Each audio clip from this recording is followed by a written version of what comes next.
दरम्यान केंद्रीय गृहमंत्री अमित शहांच्या ताफ्यासमोर मनसे आंदोलन करणार आहे। पुण्यातील कोंढवा अत्याचार घटनेमुळे मनसैनिक चांगलेच आक्रमक झालेत। पुण्यामध्ये मनसैनिकांची पोलिसांकडून सध्या धरपकड सुरू आहे। 4 मनसैनिकांना पुणे पोलिसांनी आता ताब्यात घेतलेलं आहे। मनसे अध्यक्ष साईनाथ बाबर यांच्या कार्यकर्त्यांसमवेत कोंढवा येथे अमित शहांच्या ताफ्यासमोर आंदोलन मनसे सैनिक करणार होते। मनसैनिकांना कोंढव्यामध्ये जमण्याचे आदेश सुद्धा साईनाथ बाबर यांनी दिलेले होते।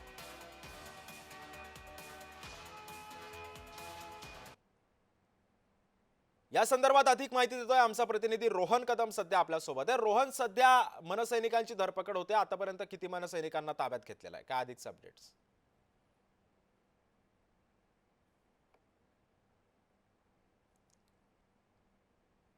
हा पुणे दौरा आहे आणि या दौऱ्यापूर्वी काल कोंढव्यामध्ये जी घटना घडली त्या घटनेमुळे मोठ्या प्रमाणामध्ये मनस्ताप किंवा मोठ्या प्रमाणामध्ये जी आहे ती रोष व्यक्त केला जातोय। आणि आता मनसे अशा पद्धतीने रोष व्यक्त करतोय की अमित शहा ज्यावेळेस कोंढव्यामध्ये येतील त्यावेळेस त्यांच्या ताफ्यासमोर आंदोलन करण्याची भूमिका या सगळ्या मनसैनिकांनी घेतलेली आहे।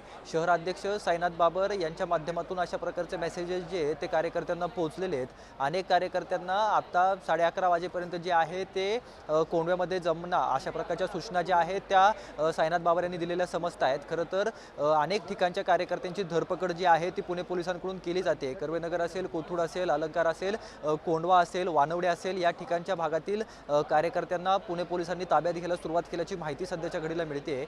महेश पांडुरंग भोईबार जे की अध्यक्ष आहेत विद्यार्थी सेनेच्या, त्यांच्या माध्यमातून हे सगळं आंदोलन कोंढव्यामध्ये होणार आहे। कारण का कोंढव्यामध्ये 3 कार्यक्रम अमित शहा यांचे होणार आहेत। इथला एनडीएचा कार्यक्रम संपल्यानंतर अमित शहा जे आहेत ते एका शाळेच्या कार्यक्रमासाठी कोंढव्याला जाणार आहेत आणि तिथे उर्वरित 2 कार्यक्रम जे आहेत ते होणार आहेत। आणि या सगळ्या पार्श्वभूमीवरती पुणे पोलिसांसमोर मोठं आव्हान जे आहे ते या मनसैनिकांनी दिलेलं पाहायला मिळतंय। कारण का थेट ताफ्यासमोर जात आंदोलन करण्याची भूमिका जी आहे ती मनसेने घेतलेली आहे। शहराध्यक्ष साईनाथ बाबर यांच्या माध्यमातून अशा प्रकारचे मेसेजेस जे आहेत ते कार्यकर्त्यांपर्यंत पोहोचलेत आणि लवकरात लवकर कोंढव्यामध्ये जमा अशा प्रकारचे आदेश जे आहेत, सूचना ज्या आहेत त्या साईनाथ बाबर यांनी दिलेल्या आहेत। आणि पुणे पोलिसांनी हे सगळं होऊ नये म्हणून कार्यकर्त्यांची धरपकड करायला सुरुवात केल्याची माहिती सध्या मिळते। त्यामुळे आता नेमकं अमित शहा यांचा दौरा कसा होणार, अमित शहा कोंढव्यामध्ये गेल्यानंतर मनसैनिक काय भूमिका घेणार, कारण का जी घटना काल कोंढव्यामध्ये घडलेली होती, काल उघडकीस आलेली जी घटना होती त्या घटनेमुळे मोठ्या प्रमाणामध्ये रोष जो आहे तो समाज माध्यमांमध्ये व्यक्त होतोय। आणि यातच आता मनसेने